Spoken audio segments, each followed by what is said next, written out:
Hi, hello, வணக்கம் and welcome to Pandeeswari Thiyagarajan novels channel. இப்போ நீங்க கேட்க போற கதையோட தலைப்பு என் இனிய காவலனே, காதலனே. இந்த கதை உங்களுக்கு பிடிச்சிருந்தா லைக் பண்ணுங்க. உங்களோட ஃப்ரெண்ட்ஸ் அண்ட் ஃபேமிலிக்கு ஷேர் பண்ணுங்க. மறக்காம உங்களோட கருத்துக்களை கமெண்ட் பாக்ஸ்ல கமெண்ட் பண்ணுங்க. டெய்லி கதையை தொடர்ந்து கேட்கணுமா?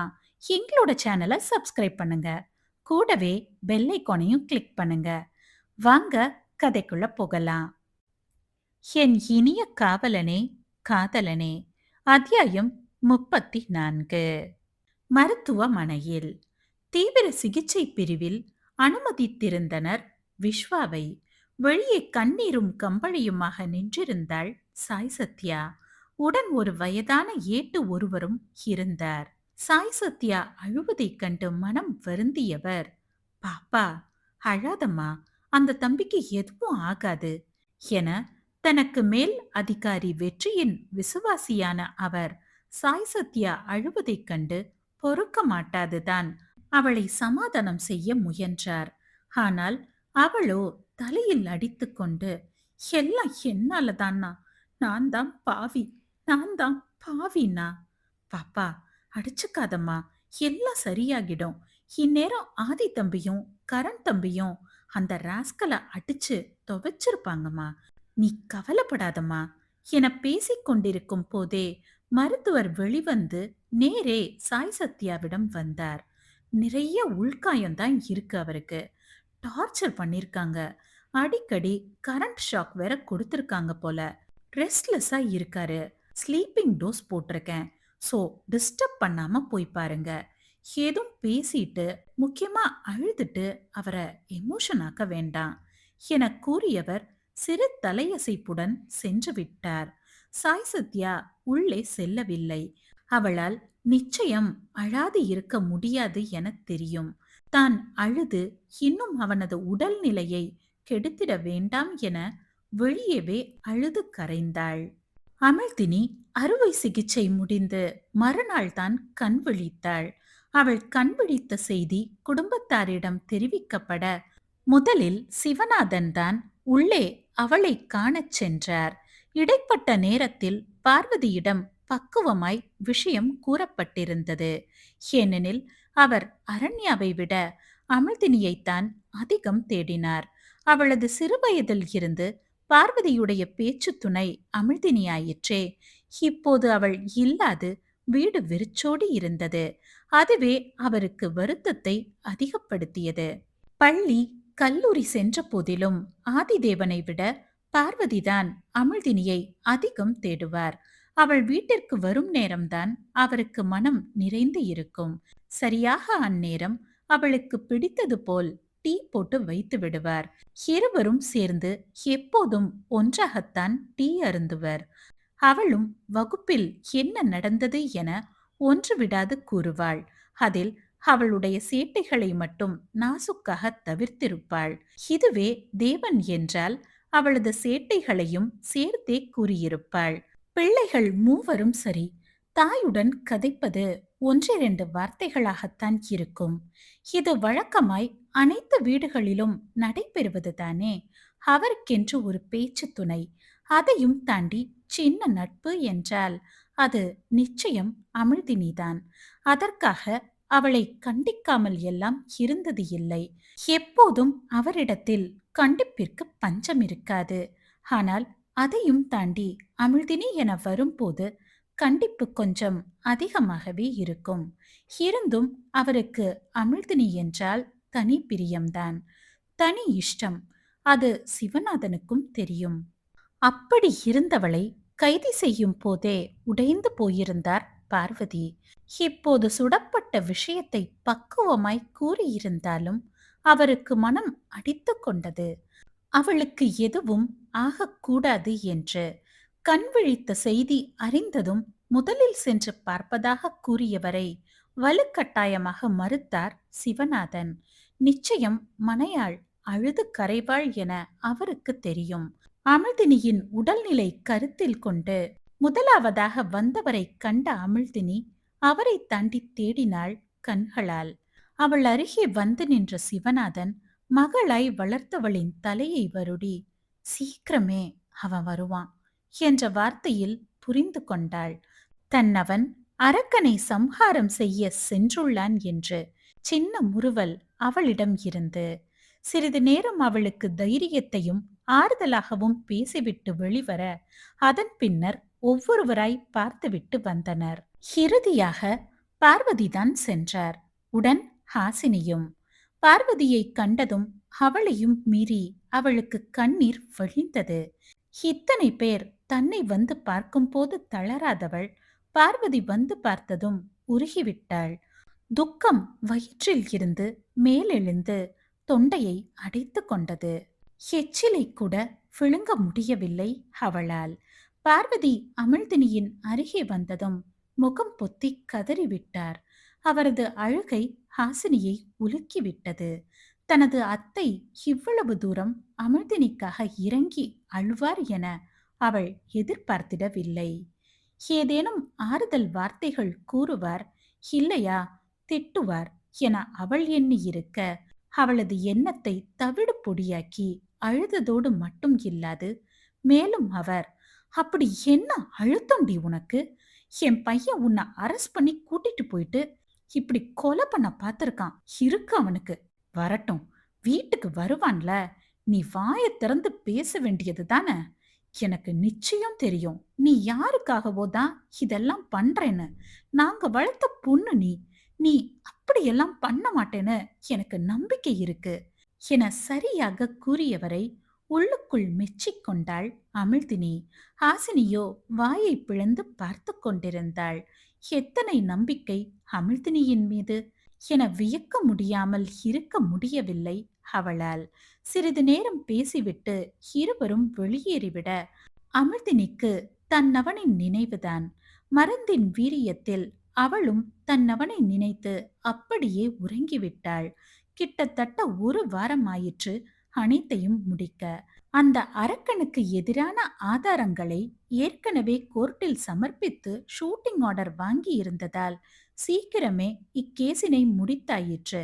சாய்கரனிற்கும் ஆதிதேவனுக்கும் சின்ன சின்ன காயங்கள் இருந்தது.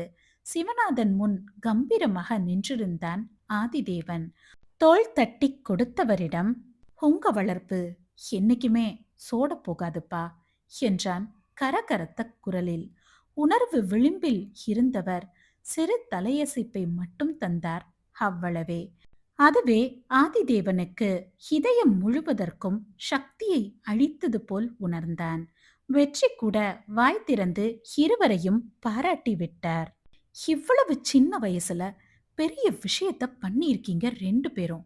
ரொம்ப பெருமையா இருக்கு" என்றவரிடம் மகனாய் சாய்கரன், "அப்பா, சத்யா" என ஆரம்பிக்கும் முன்னரே அவ்வறையை விட்டு வெளியேறியிருந்தார் வெற்றி.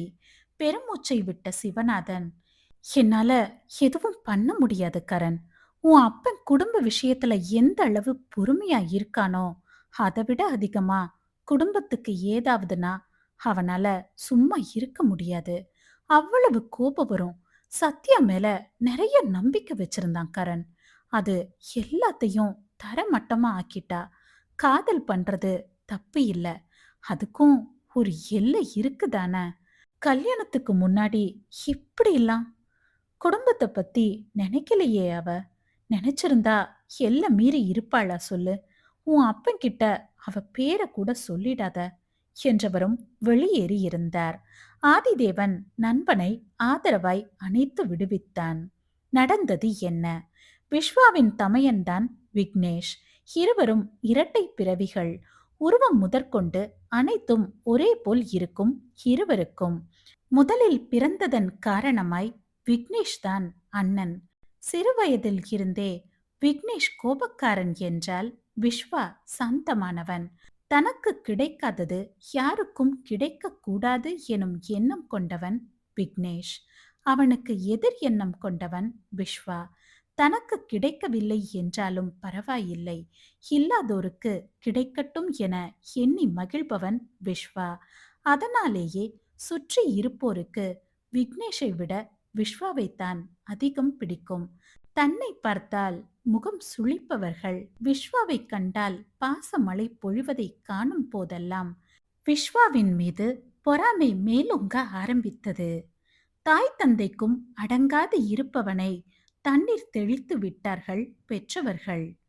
ஆனால் இளையவனை ஆதரித்துக் கொண்டு அவன் மீது அதீத பாசத்தையும் அக்கறையையும் காட்டி மகிழ்ந்தனர். பெற்றவர்களின் அரவணைப்பில் நல்ல பண்புடன் வளர ஆரம்பித்தான் விஸ்வா. அவர்களின் தந்தை ஆசிரியராய் பணிபுரிபவர். தன்னை விட தம்பி மீது பாசம் காட்டுவதை தாங்க முடியாது தினம் தினம் அவர்கள் மூவர் மீதும் வன்மத்தை வளர்த்து கொண்டிருந்தான் விக்னேஷ். பெற்றவர்களுக்கு தெரியாது திருட்டு தம் அடிக்க ஆரம்பித்தவனின் வாழ்வில் சாபமாய் வந்தவன்தான் அரவிந்த். இருவரும் சேர்ந்து வகுப்பு மாணவர்களை கேலி செய்வது, பெண்களை அவர்கள் முன்னமே அசிங்கமாய் வர்ணிப்பது என இல்லாத சேட்டை செய்து கொண்டிருக்க, ஒரு நாள் பெண் ஆசிரியரை அனைவர் முன்னும் அசிங்கமாக திட்டிவிட்டான் விக்னேஷ். இத்தனைக்கும் அவர் வீட்டு பாடத்தை எதற்கு முடிக்கவில்லை என்று மட்டும்தான் கேட்டிருக்கிறார். அனைவர் முன்னும் எப்படி தன்னை கேள்வி கேட்கலாம், அது தன் மான பிரச்சனை என எண்ணி அவரை அசிங்கப்படுத்தும் எண்ணத்துடன் கெட்ட வார்த்தையை உபயோகப்படுத்திவிட்டான் விக்னேஷ். விளைவு அவனது தந்தை அந்த பெண் ஆசிரியரிடம் காலில் விழாத குறையாய் கெஞ்சி மன்னிப்பு கேட்டதோடு மட்டுமல்லாது, கிரவுண்டில் பள்ளி மாணவர்கள் அனைவர் மத்தியிலும் அவனது சட்டையை கழட்டி தோலை உரித்து விட்டார் அவனது தந்தை. அனைவரும் அவனை பார்த்து சிரிக்க, தந்தையின் ஒவ்வொரு அடியையும் குரூரத்துடன் வாங்கிக் கொண்டு கல் போல் நின்றானே ஒழிய கதறவும் இல்லை, தடுக்கவும் இல்லை. மூச்சு வாங்க கரத்தில் இருந்த பிரம்பினை கீழே எறிந்தவர் அவனது முகத்திலேயே காரி உமிழ்ந்துவிட்டு சென்று விட்டார். ஏனெனில் அவரும் ஒரு ஆசிரியர். தன்னை யாரேனும் கெட்ட வார்த்தையால் திட்டியிருந்தால் தனக்கு எவ்வளவு அவமானமாக இருக்கும் என அந்த ஆசிரியரின் இடத்தில் தன்னை வைத்து எண்ணியவருக்கு ஆத்திரம் அடங்கவே இல்லை மகன் மீது. படிப்பு சொல்லித்தரும் குருவினை மதிக்காது இவ்வாறு கெட்ட வார்த்தையால் திட்டி அசிங்கப்படுத்துவது கூட தற்போது ஒருவித ட்ரெண்டாக இருக்கிறது. நினைக்க நினைக்க மனம் ஆறவே இல்லை அவருக்கு. வீட்டுக்கு வந்தவர் பின்னர் மனைவியிடத்தில் மட்டும் விஷயத்தை கூறியவர் இளைய மகனுக்கு தெரியாது பார்த்து கொண்டார். நல்ல வேளை இருவரும் வேறு வேறு பள்ளி என மனதில் எண்ணிக்கொண்டார் அவர். அப்படி இருந்த சமயம் பெற்ற தகப்பன் என்றும் பாராது அவர் பணிபுரியும் பள்ளியில் கழிப்பறைக்கு சென்றவரின் வாயில் இவனும் அரவிந்தும் சேர்ந்து துணியை அடைத்து முகத்தினை துணியால் மூடி ஆடையை கழட்டிவிட்டு அருகே இருந்த கம்ப்யூட்டர் லேப் ஒன்றில் கதவை திறந்து தள்ளிவிட்டு ஓடிவிட்டனர். அந்த லேபில் அப்போதுதான் மாணவர்கள் அனைவரும் வந்திருந்தனர். அனைவர் முன்னும் நிர்வாணமாக இருந்தவரை கண்டு மாணவிகள் கண்களை மூடிக்கொண்டனர் என்றால், சில மாணவர்கள் அவரை கேலி செய்தும் பல மாணவர்கள் திகைத்து போயும் இருந்தனர். முகத்தை மூடிய துணியை முடிச்சு போட்டிருந்தமையால் பதற்றத்தில் அவரால் கழட்ட முடியவில்லை. அதனால் நிலை தடுமாறியவர் தான் எங்கு இருக்கிறோம் என்று கூட தெரியாது திணறிப்போனார். வகுப்பில் ஆண் ஆசிரியர் ஒருவர் இருக்கவும் அவர்தான் அவருக்கு உதவி புரிந்தார்.